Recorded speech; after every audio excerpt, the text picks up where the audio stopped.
నీ విషయంలో ఆయన సీరియస్గానే ఉన్నాడు, పట్టింపు లేకుండా లేడు. కానీ మనకున్న పరిస్థితులను బట్టి మనకు అలా అనిపిస్తుంది. అసలు దేవుడు నా గురించి పట్టించుకుంటున్నాడో లేదో, మనుషులు వదిలేసినట్టు దేవుడు కూడా నన్ను వదిలేశాడా, లేకపోతే దేవుడికి కూడా నా మీద చిరాకు పుట్టిందా, చెదరేసిందా, దేవుడు కూడా నా మీద విరక్తి చెందాడా, ఏమో దేవుడు కూడా వదిలేసినట్టు ఉన్నాడు నన్ను. కొంతమంది అంటారు దేవుడు కూడా నా మీద జాలి పడట్లేదు అన్నయ్య అని. అసలు ఆ మాట క్రీస్తు యేసునందున్న ఒక విశ్వాసి అనడానికి వీల్లేదు. యేసు ప్రభుని ఎరగని ఒక అన్యజనురాలు ఆ మాట అంటే అందులో అర్థం ఉంది. ఎందుకంటే సత్యం వారికి తెలియదు గనక, వారు అజ్ఞాన దశలో ఉన్నారు గనక ఏది పడితే అది మాట్లాడతారు. క్రీస్తు యేసునందున్న మనం అలా మాట్లాడడానికి వీల్లేదు అంటుంది వాక్యం.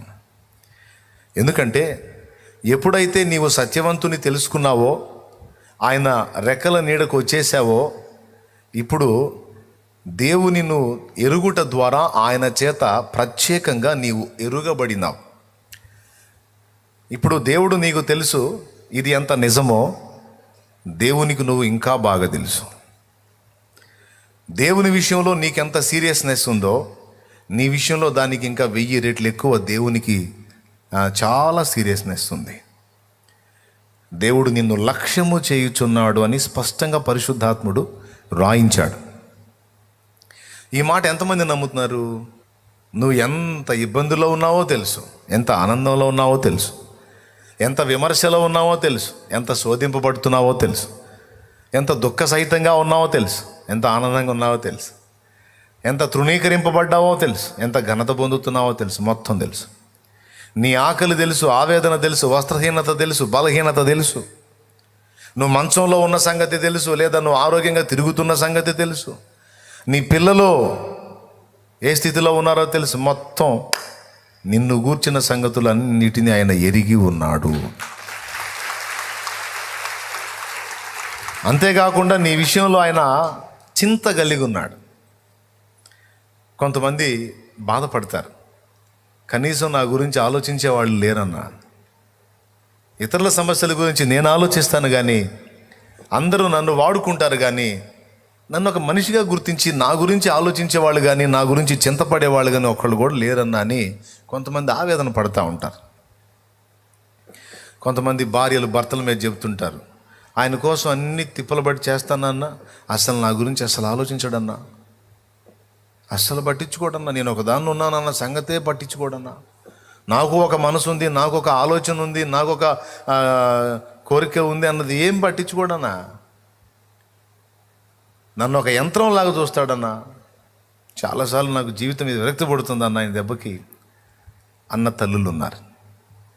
అలాగే పురుషుల్లో కూడా కొంతమంది ఏం బెదరు అసలు పట్టించుకోదా, కష్టపడి వెట్టి చాకిరి తీసుకొచ్చి డబ్బులు ఇస్తానా, ఆ డబ్బులు తీసుకోవటం ఏందో, ఆ డబ్బులు లెక్కేసుకోవటం ఏందో, అవి ఇవి అని వాటి కట్టేయటం ఏందో. అరే నేను ఒకరిని మనిషిని ఉన్నాను, నాకంటూ కొన్ని ఆలోచనలు ఏం పట్టించుకోదా. సరే ఆమె సంగతి తీసే, ఇక మిగిలిన వాళ్ళల్లో పట్టించుకుంటా ఎవరు లేరు. అసలు ఎందుకు బతుకుతుందని అర్థం కావట్లేదు బెదరు అనే బెదర్లు ఉన్నారు. ఎవరున్నారు? బెదర్లు ఉన్నారు. సిట్టర్లు కూడా ఉన్నారు, అట్నే అనే సిట్టర్లు. ఏం చేద్దాం, ఇప్పుడు అందరు ఏడుపదే, పెద్దోళ్ళు పట్టించుకోవట్లేదని పిల్లలు ఏడుపు. అసలు మా మమ్మీ డాడీ అసలు పట్టించుకోవట్లేదు అంకుల్. ఏం అంకులు? అసలు పట్టించుకోవట్లేదు అంకుల్. అసలు పెద్దోళ్ళేమో అసలు పట్టించుకుంటున్నారా మమ్మల్ని? కన్నాం, పెంచాం, పెద్ద చేసాం, అసలు ఆలోచిస్తున్నారా? తల్లి ఒకటి ఉందని, తండ్రి ఒకడు ఉన్నాడు, ఎవరినన్నా గదిలిచ్చు. ఏదో ఒక కోణంలో ఎవరో ఒకళ్ళ మీద ఏడవకుండా ఉన్నామా? నిజం చెబుతాం, జీవితంలో కనీసం ఒక్కసారన్నా ఇలా ఫీల్ అవ్వలేదా? నేను అయ్యా నాన్న అంటే యథార్థంగా చేయొద్దు, నేను ఆనందపడతా. ఎందుకంటే నేను చాలాసార్లు అటు ఫీల్ అయ్యా. ఈ లక్షణం నాకే ఉందా, అందరికి ఉందా అనేది తెలుసుకుందాం వల్లే. నువ్వు ఎప్పుడు అటు ఫీల్ కాలేదా తమ్ముడు? చేయత్తలేదు అయ్యావా? Very good. ఇందులో ఎవరు మినహాయింపు లేదు. ఎందుకంటే అందరికీ అలాంటి ఆలోచన ఉంటుంది. మనిషి సంఘజీవండి. తను ప్రేమ పొందుకునే వాళ్ళు కొంతమంది ఉండాలని కోరుకుంటాడు, తనను ప్రేమించే వాళ్ళు కూడా కొంతమంది ఉండాలని ఆశిస్తాడు. అది న్యాయం, మానవ నైజం. దేవుడు కూడా ఉంది తత్వం. ఆ తత్వం ఉంది కాబట్టి నిన్ను నన్ను సృష్టించుకున్నాడు. ఆయన ప్రేమ పొందటానికి మనం కావాలి, అంతేకాదు ఆయనను ప్రేమించడానికి కూడా మనం కావాలి.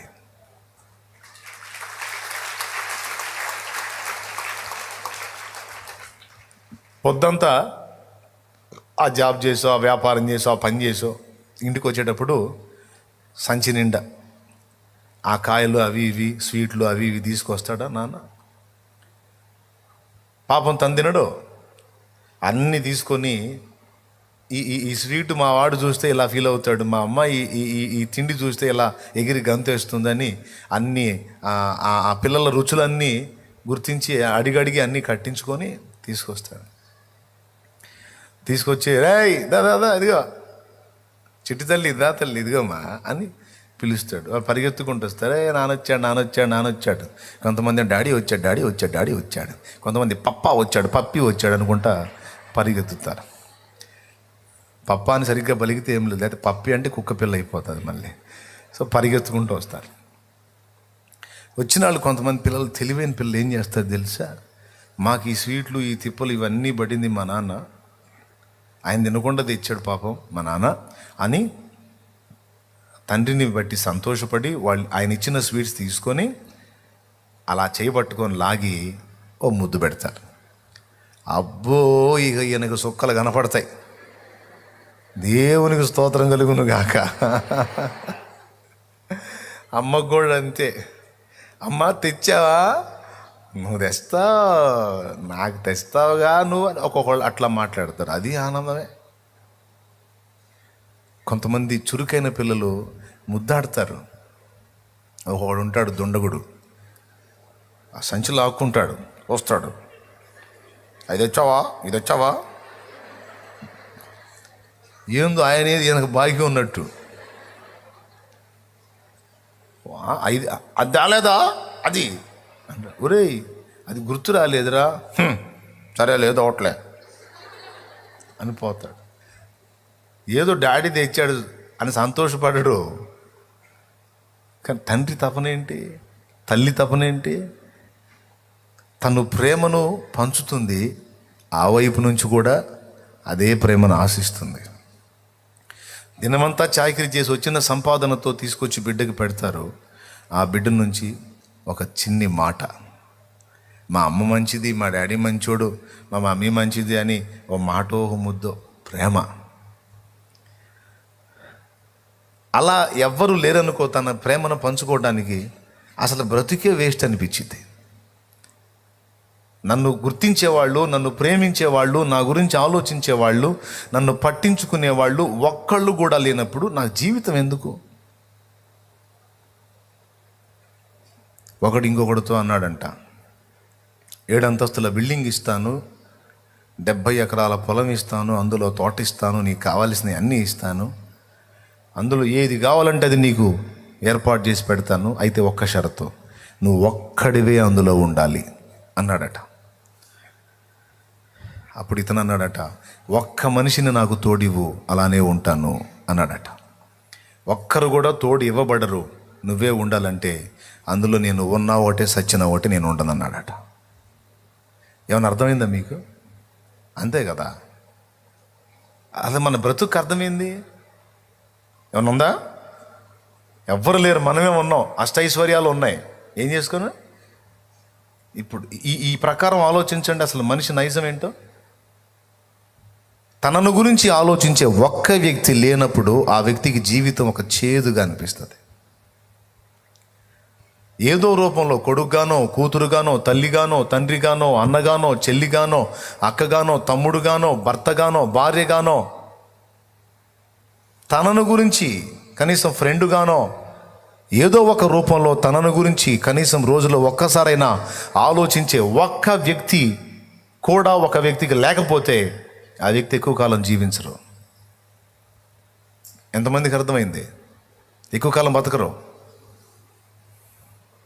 ఏదో ఒక రూపేణ తన గురించి ఆలోచించేవాళ్ళు, పట్టించుకునేవాళ్ళు, కనీసం ఉన్నాడా పోయాడా, ఎట్లా ఉంది, ఏమై ఉంది, ఎలా ఉంది అని కనీసం ఒక పూట ఒక క్షణమైనా ఆలోచిస్తారా అని ప్రతి మానవుని హృదయం కొట్టుమిట్టాడుతుంది. కొంతమందికి ఆశ తీరిద్ది, ఎందుకంటే వారి గురించి పట్టించుకునేవాళ్ళు, కనీసం రోజులో ఒక్కసారైనా గుర్తు చేసుకునేవాళ్ళు, పలకరించేవాళ్ళు కొందరు ఉంటారు. కొంతమందికి అలా ఉండరు. అలా ఉండని స్థితిలోనే ప్రాణం తీసుకోవాలని ఆత్మహత్య ప్రయత్నం చేస్తారు ఎక్కువ మంది. ఎందుకు చావాలనుకుంటున్నావు అని అడిగితే, అక్కోయ్ వినక్క విను, ఎందుకు చావాలనుకుంటున్నావు, నీకు కనపడదు, నాకెళ్ళి చూడండి. దేవుని గట్టిగా స్తోత్రం చెప్పండి. ఎక్కడొచ్చాగా, ఎక్కడో అక్క అట్లంటే నేను కనిపెడుతుంటా. మీరు ఎక్కడుందని పరిశోధన చేయడానికి ట్రై చేయవాకండి. అది ఎక్కడో ఉంటుంది, నేను పలకరిస్తాను, సరి చేసుకుంటుంది, లైన్లోకి వచ్చింది.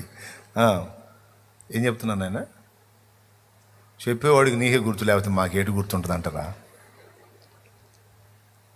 ఆత్మహత్యలు చేసుకుంటారు కొంతమంది. ఎందుకు తెలుసా? నా గురించి ఆలోచించే వాళ్ళు ఎవరు లేరు, పట్టించుకునేవాళ్ళు ఎవరు, నన్ను ప్రేమించే వాళ్ళు ఎవ్వరూ లేరు. ఇక ఎందుకు బతకాలి నేను, ఎవరి కోసం బతకాలి అంటే మానవుడు సంఘజీవి. తన ప్రేమ పొందేవారు మాత్రమేగా తనను ప్రేమించేవారు కూడా కావాలని కోరుకుంటారు.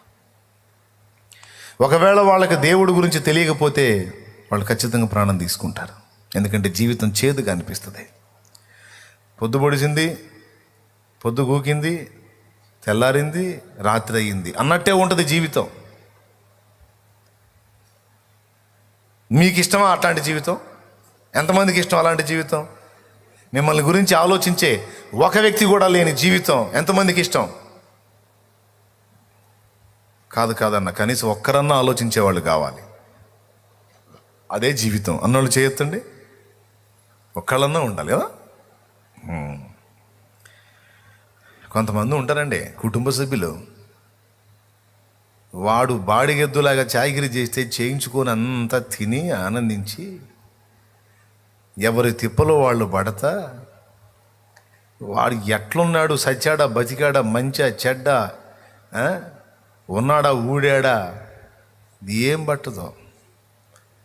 పనికొచ్చి పైసలు తెచ్చే పని అయితే గౌరవం, పనికి రాకుండా అతని వల్ల ఏ ప్రయోజనం లేకపోతే అతను ఒక మనిషిగా కూడా గుర్తింపబడని దౌర్భాగ్యపు కుటుంబాలు కొన్ని ఉన్నాయి. కొంతమంది స్త్రీలను కూడా అంతే చూస్తారు కుటుంబాల్లో.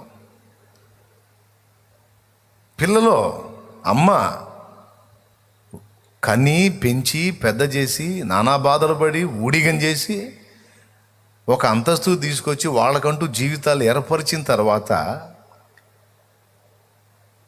మొన్న ఆ మధ్య వృద్ధాశ్రమానికి వెళితే ఆమెకు 4-5 పిల్లలట. ఒకరిద్దరు కన్ను మూశారు, 3 ఏమో ఉన్నారు. నమ్మకంగా తెచ్చి ఆ వృద్ధాశ్రమంలో వదిలిపెట్టి పోయారు. ఈ ఆశ్రమం నుంచి ఎప్పుడన్నా ఆమె తపన ఆగక ఫోన్ చేపిస్తే పొరపాటును కూడా ఫోన్ ఎత్తరంట. నేను వచ్చి సంవత్సరం దాటిపోయింది బాబు, ఇంతవరకు ఒకళ్ళు కూడా రాలేదు అని ఏడిసింది ఆ తల్లి. ఇంతవరకు ఒక్కళ్ళు కూడా రాలేదయ్యా అని ఏడ్చింది. ఏమనాలా కుటుంబాలని? అదే అమ్మకు ఆస్తి ఉందనుకో, అమ్మ పేరున ఓ 10 ఎకరాల పొలం ఉందనుకో, అమ్మకి బాగా బంగారం ఉందనుకో, అమ్మ పేరున అక్కడక్కడ 4-5 ఫ్లాట్లు ఉన్నాయనుకో, అమ్మా లమ్మా లమ్మాయ్ అనుకుంటే ఎంటబడతారు. అది గాజేసిందాక. అంటే మేము అందరినీ కాదులేండి, కొంతమంది దుర్మార్గపు పిల్లలు ఉన్నారు, వాళ్ళ సంగతి చెబుతున్నా. అదంతా వైనం చేసిందాక ఇక అమ్మ లేదు గిమ్మలేదు, ఎవడికి పనికి వచ్చింది? పాపం నమ్మి వైనం చేస్తే అంతా తీసేసుకొని అమ్మ ఇచ్చినవన్నీ కావాలి, అమ్మ మాత్రం బరువు. 4 ఉంటే కోడలు అంటది, అవునండి, ఆమె మిమ్మల్నే గందా అయింది, మిగిలిన గుంపును కనలేదా? ఎంతకాలం మమ్మల్ని పీడిస్తుంది దురాత్మలాగా? ఆ మిగిలిన 2 కొంపలు ఉన్నాయిగా, ఆ కొంపలు కూడా పంపించండి, మేమే చేయాలా ఏంటి? పంచుకున్నారుగా అందరు బాగానే.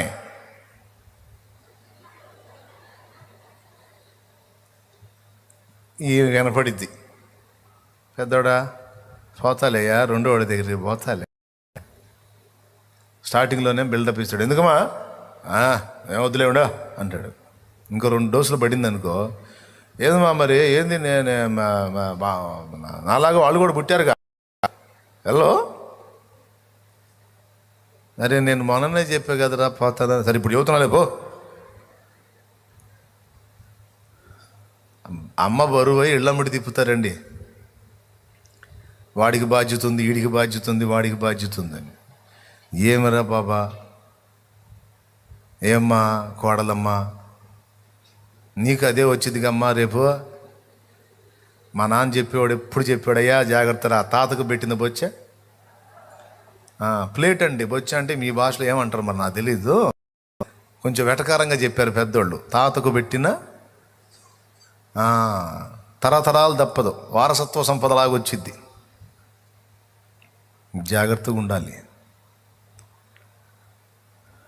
నాన్న చెప్పేవాడు, మనం ఎట్లా చూస్తామో మనకు కూడా అదే గతులు వస్తారా, జాగ్రత్త అని. స్తోత్రం చెప్పండి. తల్లి పనికి వస్తే తల్లి ఉంచబడిద్ది, తల్లి పనికి రాకపోతే పట్టింపులోకి రాదు. తండ్రి బతుకు అంతే. తల్లి తండ్రి సంగతే కాదండి, ఏ మనుషుడైనా అవతల ఉపయోగపడ్డంత వరకే ప్రేమించే వాళ్ళు కొంతమంది ఉంటారు. ఉపయోగపడని స్థితిలో పడిపోయినా కొంతమంది యథార్థంగా ప్రేమించే వాళ్ళు ఉంటారు. నేను అచ్చంగా తల్లిదండ్రిని చూడని వాళ్ళ గురించి ఎక్కువ ఎందుకు మాట్లాడుతాను, చూసేవాళ్ళు కూడా ఉన్నారు. తల్లిదండ్రిని గుండెల్లో పెట్టుకుని కాచుకునే కొడుకులు ఉన్నారు, కూతుళ్ళు ఉన్నారు, బంగారంలో చూసుకునే బిడ్డలు ఉన్నారు.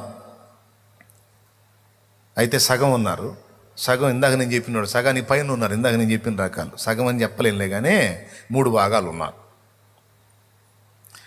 ఇప్పుడు ఇంతకు మాకు ఏం చెబుతున్నావురా, నువ్వు గోల ఏంది, నీ గోల అనకండి. మనను గురించి ఆలోచించే మనిషి అంటూ ఒక మనిషి లేనప్పుడు మనకు బ్రతుకు చేదయిద్దా లేదా? ఖచ్చితంగా చేదే. సో ఏ రూపాయినైనా మన గురించి ఆలోచించే ఒక వ్యక్తి కావాలి. మరి ఏం చేద్దాం? కొంతమందికి అవకాశం ఉంది, కొంతమందికి లేదు. మరి వాళ్ళందరికీ చావాల్సిందేనా అంటే అవసరం లేదు అంటుంది ఇందాక చదివిన వాక్. నీ కొడుకు నిన్ను తల్లి అని గుర్తించకపోయినా, నీ కొడుకు నిన్ను తండ్రి అని పట్టించుకోకపోయినా, నీ తోడబుట్టిన వారు అన్నా చెల్లి తమ్ముడు అక్క అని నిన్ను లక్ష్య పెట్టకపోయినా, నిన్ను కన్నవాళ్ళు నిన్ను వదిలేసి వెళ్ళిపోయినా, లేకపోతే కాలం చేసినా అంటే కన్ను మూసినా, నువ్వు ఎవరికి ఏమీ కాకపోయినా, ఒక్క మాట, నిన్ను తన చేతులతో నిర్మించుకున్న సృష్టికర్త ఒకడున్నాడు. అందరికీ నువ్వు బరువైన భారమైన, ఆయనకు నువ్వు బరువు కాదు. అందరికీ నువ్వు ఏమీ కాకపోయినా ఆయనకు మాత్రం ఖచ్చితంగా నువ్వు బిడ్డవి, నువ్వు బిడ్డవి. ఎవ్వరు నిన్ను లక్ష్య పెట్టకపోయినా, ఎవ్వరు నిన్ను గురించి ఆలోచించకపోయినా, నిన్ను సీరియస్గా లక్ష్య పెట్టేవాడు, నిన్ను అరచేతుల్లో చెక్కుకున్నవాడు యేసయ్య ఉన్నాడు. కాబట్టి ప్రియమైన బిడ్డలారా, ఇక్కడ కూర్చున్న వాళ్ళు కావచ్చు, లైవ్లో చూస్తున్న వాళ్ళు కావచ్చు, తర్వాత ఇది అప్లోడ్ అయినాక చూసేవాళ్ళు కూడా కావచ్చు, ఈ మాట గుర్తుపెట్టుకోండి. నా గురించి ఎవరూ ఆలోచించట్లేదు, నన్ను ఎవరూ పట్టించుకోవటం లేదు, నేను ఏమైపోతున్నానని కనీసం నన్ను అర్థం చేసుకునే వాళ్ళు లేరు, నేను ఎందుకు బతకాలి, సస్తే బాగుండు కదా అని అనుకునే వారలారా, మీ విషయమై చింతించువాడు ఒకడున్నాడు, ఆయన పేరు నజరేయుడగు యేసు. మీ కొరకు విజ్ఞాపన చేసేవాడు ఆయన. మీ విషయంలో దృష్టి నిలిపి నిన్ను విడువక ఎడబాయక భూమి మీద నీకు తోడై ఉన్నవాడు ఒకడున్నాడు, ఆయన పరిశుద్ధ ఆత్మదేవుడు. నిన్నెంతో ప్రేమించే తండ్రి ఉన్నాడు, ఆయన పరలోకపు తండ్రి.